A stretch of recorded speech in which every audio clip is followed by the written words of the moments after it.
अस्सलामुअलैकुम दोस्तों, क्या आप ये जानते हैं कि 8 नवंबर 2021 की रात को स्विट्जरलैंड की सिटी ज्यूरिक में रहने वाले एक फोटोग्राफर ने आसमान में एक अजीब से डोनट शेप के ऑब्जेक्ट की तस्वीर खींची। उसके मुताबिक ये तस्वीर स्पेस एक्स के क्रू ड्रैगन की थी, क्योंकि उसी रात स्पेस एक्स का space craft international space station से 4 एस्ट्रोनॉट्स को लेकर वापस जमीन पर आ रहा था। ये तस्वीर इतनी ज्यादा वायरल हुई कि इसे डेली मेल न्यूज ने भी पब्लिश किया था। इस तस्वीर के वायरल होते ही इसकी स्टोरी में एक ट्विस्ट आ गया था और हमें पता चला कि स्पेस एक्स का स्पेस क्राफ्ट इस तस्वीर को कैप्चर करने से पहले ही वापस जमीन पर आ गया था। इस स्पेस क्राफ्ट ने गल्फ और मेक्सिको में लैंड किया था, जो ज्यूरिक से 8000 किलोमीटर दूर है। गल्फ में रहने वाले लोगों ने भी इसे देखा था। यहाँ पर एक सवाल आता है, आखिर ऐसा कैसे हो सकता है कि 8000 किलोमीटर दूर ज्यूरिक में किसी ने इस ऑब्जेक्ट को कैप्चर किया हो। दूसरी तरफ साइंटिस्ट का दावा है कि अगर उस रात स्पेस एक्स का स्पेस क्राफ्ट स्विट्जरलैंड के ऊपर होता तो वो किसी को नजर नहीं आता, क्योंकि उसे जमीन के शैडो ने कवर कर लेना था। यहाँ पर एक सवाल आता है, आखिर वो किस ऑब्जेक्ट की तस्वीर थी। इस तस्वीर को आप साफ साफ देख सकते हैं कि इसमें ब्लू कलर के सर्कल्स हैं। मिलिट्री यूएफओ की सेटिंग्स की पेंटागन रिपोर्ट से लेकर हमारी करीबी स्टार से आने वाले एलियन सिग्नल्स तक 2021 में ऐसी बहुत सारी मिस्ट्रीज हमें देखने को मिली हैं, जो एलियन से रिलेटेड हैं। आज की इस वीडियो में हम आपको ये बताएंगे कि 2021 में हमने एलियंस के बारे में क्या क्या जाना है। लेकिन वीडियो शुरू करने से पहले आपसे गुजारिश है कि अगर अभी तक आपने हमारे चैनल इफ टीवी को सब्सक्राइब नहीं किया तो जल्दी से सब्सक्राइब करने के साथ साथ हमारी वीडियोस को लाइक एंड शेयर जरूर करें। 25 जून 2021 को United state department of defence pentagon ने एक रिपोर्ट जारी की थी। इस रिपोर्ट में यूएस मिलिट्री ने 2004 से 2021 के दरमियान ऑब्जर्व की गई 144 यूएफओ सेटिंग्स के बारे में एक डिस्कशन की थी। काफी अरसे से अमेरिका के बहुत ज्यादा चर्चे हो रहे थे कि वो एलियंस के बारे में कुछ बताने वाला है। यहाँ पर एक सवाल आता है, क्या इस रिपोर्ट ने एलियंस के बारे में सब कुछ बता दिया था? इसका जवाब है जी नहीं। इस रिपोर्ट में ऐसे तमाम हादसात को अनआइडेंटिफाइड एरियल फिनोमेना कहा गया है।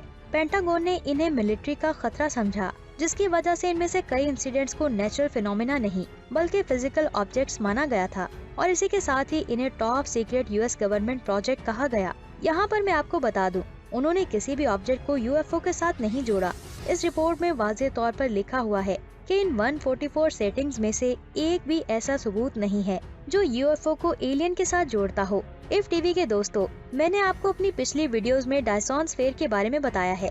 अगर आप नहीं जानते तो मैं आपको बता दूं, ये ऐसे हाइपोथेटिकल मेगा स्ट्रक्चर्स होते हैं जो एक पूरे स्टार को चारों तरफ से कवर करके उसकी रेडिएशंस को एब्जॉर्ब कर सकते हैं। यहाँ पर एक सवाल आता है, क्या ये जरूरी है कि डायसॉन स्फीयर किसी स्टार के गिर्द ही बने? तो मैं आपको बता दूं, जुलाई 2021 में रॉयल एस्ट्रोनॉमिकल सोसाइटी ने एक रिपोर्ट जारी की जिसमें कहा गया था कि आज हम जमीन से जिन ब्लैक होल्स को ऑब्जर्व कर रहे हैं, हो सकता है कि उनमें से किसी ब्लैक होल के गिर्द एलियन डायसॉन स्फीयर बना चुके हों। एक ब्लैक होल हमारे सोलर सिस्टम के कंपैरिजन में 1 लाख गुना से ज्यादा रेडिएशन एमिट कर सकता है। इसका मतलब ये हुआ कि ब्लैक होल के अंदर से नहीं बल्कि एक्सेलरेशन डिस्क से एमिट कर सकता है। यहाँ पर सोचने वाली बात ये है कि कोई एडवांस एलियन सिविलाइजेशन किसी स्टार के गिर्द डायसॉन स्फीयर क्यों बनाएगी? साइंटिस्ट के मुताबिक हो सकता है कि ब्लैक होल से हम जिन रेडिएशंस को रिसीव कर रहे हैं वो उन डायसॉन स्फीयर से भी रेडिएट होने के बाद निकलने वाली रेडिएशन हो। अगर ऐसा है तो उसकी वेवलेंथ दूसरी वेवलेंथ से थोड़ी अलग जरूर होनी चाहिए।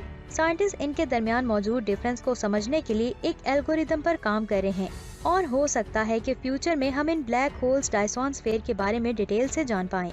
जब हम इंसान यूनिवर्स में लाइफ को ढूंढ रहे होते हैं तो हम ठीक वैसे ही कंडीशन को ढूंढते हैं जहां हम जिंदा रह सकते हों।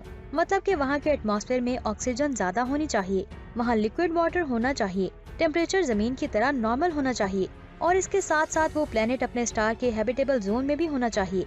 हम अपनी पिछली कई वीडियोस में बता चुके हैं कि ये जरूरी नहीं है कि जिंदा रहने के लिए हमें जिन चीजों की जरूरत होती है उनकी जरूरत एलियंस को भी हो। 2021 में साइंटिस्ट ने इस बात को भी रिकॉग्नाइज किया है।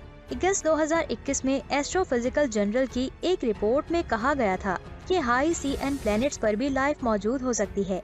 यहाँ पर आप सोच रहे होंगे कि हाई सी एन प्लैनेट्स कौन से प्लैनेट्स होते हैं?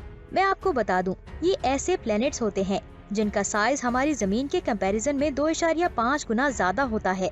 इनके एटमॉस्फेयर में हाइड्रोजन बहुत ज्यादा होती है, लेकिन यहाँ पर लिक्विड वाटर के बहुत बड़े बड़े समंदर भी हो सकते हैं। ये जरूरी नहीं कि ये प्लेनेट अपने स्टार के हैबिटेबल जोन में ही आए। हो सकता है कि ये अपने स्टार को बहुत ज्यादा नजदीक से ऑर्बिट करते हों और फिर नेपच्यून की तरह बहुत दूर भी हो सकते हैं। सेकेंडली, ये भी जरूरी नहीं है कि उस प्लेनेट के हर कोने में लाइफ की पॉसिबिलिटी हो। अगर आपको अभी भी समझ नहीं आई तो आइए इसे आसान अल्फाज में समझते हैं। फर्ज करें कोई एलियन सिविलाइजेशन जमीन को अंटार्कटिका की तरफ से देख रही है, तो हो सकता है कि यहाँ से देखने से उन्हें हमारी जमीन प्लूटो की तरह बर्फ का गोला लग रही हो, और अगर वो जमीन को पैसिफिक ओशन की तरफ से देखेंगे तो उन्हें जमीन ग्लीज 1214b की तरह ओशन वर्ल्ड लगेगी। और अगर वो डेजर्ट सहारा की तरफ से देखेंगे तो हो सकता है कि वो जमीन को मरकरी या फिर वेनस समझ ले। सादा अल्फाज में अगर कहें तो एक प्लेनेट पर लाइफ की कंडीशन हर जगह नहीं हो सकती। उस प्लेनेट के कुछ हिस्सों में लाइफ एग्जिस्ट कर सकती है और कुछ हिस्सों में नहीं। एलियंस के साथ कम्युनिकेशन करने के लिए हम बहुत देर से कोशिश कर रहे हैं, चाहे वो वॉयेजर स्पेसक्राफ्ट में मौजूद गोल्डन डिस्क हो या फिर अरेकिबो मैसेज। लेकिन हमारे सामने सबसे बड़ा सवाल ये आता है कि आखिर इनमें से कौन सा मेथड सबसे अच्छा है जो हमें 100% एलियन के साथ कनेक्ट कर सकता है। तो मैं आपको बता दूं, 2021 में की गई एक साइंटिफिक स्टडी में ये सामने आया कि हम इस सवाल का जवाब ढूंढने में जितना मर्जी टाइम लगा लें, ऐसा कोई भी मेथड नहीं है जिसे हम बेस्ट कह सकें। हर मेथड अलग अलग होता है। फॉर एग्जाम्पल, अगर हम रेडियो वेव्स की बात करें तो ये एलियंस को सिग्नल भेजने के लिए बहुत ही बेहतरीन मीडियम समझे जाते हैं, क्योंकि वाटर होल स्पेक्ट्रम में फिट बैठते हैं। Water hole spectrum electromagnetic spectrum के स्मूथ बैंड में मानी जाती है, जिसकी फ्रिक्वेंसी रेंज 1420 से 1720 MHz होती है। इसमें कॉस्मिक बैकग्राउंड नॉइज बिल्कुल भी नहीं होती। दूसरी तरफ रेडियो वेव्स डिस्टेंस के साथ ब्रॉड होती हैं। इसका मतलब ये हुआ कि अगर हम इन्हें स्पेस में भेजते हैं तो एलियंस तक पहुंचते पहुंचते ये सिग्नल्स इतने वीक हो चुके होंगे कि एलियंस को इनकी समझ ही नहीं आएगी। स्पेसक्राफ्ट के जरिए हम एलियंस तक अपने बारे में काफी इंफॉर्मेशन फिजिकल फॉर्म में भेज सकते हैं, लेकिन इन्हें दूसरे सोलर सिस्टम तक पहुंचने में लाखों साल लग जाएंगे। अगर हम लेजर के जरिए सिग्नल्स को भेजें तो ये बिल्कुल भी वीक नहीं होंगे, लेकिन लेजर के जरिए सिग्नल्स को भेजने के लिए हमें अल्टीमेट एक्यूरेसी की जरूरत होती है। फर्ज करें हमने प्रोक्सिमा सेंटोरी में मौजूद हैबिटेबल एक्सोप्लैनेट प्रोक्सिमा बी तक कोई सिग्नल भेजा है, तो हमें सबसे पहले उस सोलर सिस्टम और प्लेनेट की मूवमेंट और जब वो सिग्नल वहाँ पहुँचेगा उस वक्त हमें उनकी पोजीशन का एग्जैक्ट अंदाजा लगाना होगा। अगर हम ऐसा नहीं करेंगे तो वो सिग्नल उन तक कभी पहुँचेगा ही नहीं और हमारी तमाम कोशिशें नाकाम हो जाएंगी। आइए अब प्रोक्सिमा बी के बारे में थोड़ा जानते हैं। 29 अप्रैल 2019 में हमें एक रेडियो सिग्नल रिसीव हुआ था जो बहुत ज्यादा नैरो बैंड था और ऐसा लग रहा था कि जैसे ये सिग्नल किसी एलियन ने भेजा है। उस वक्त साइंटिस्ट ने ये अंदाजा लगाया था कि हो सकता है कि ये प्रोक्सिमा सेंटोरी में रहने वाले एलियंस ने जमीन पर रहने वाले लोगों के लिए भेजा हो। और अक्टूबर 2021 की रिपोर्ट के मुताबिक साइंटिस्ट का कहना है कि ऐसे सिग्नल्स खराब कंप्यूटर की वजह से और सेलुलर डिवाइस से एमिट होते हैं। और 2019 में जो सिग्नल रिसीव हुआ था वो भी टेलीस्कोप के आसपास मौजूद किसी खराब कंप्यूटर या फिर सेलुलर डिवाइस से ये सब निकल रहा था।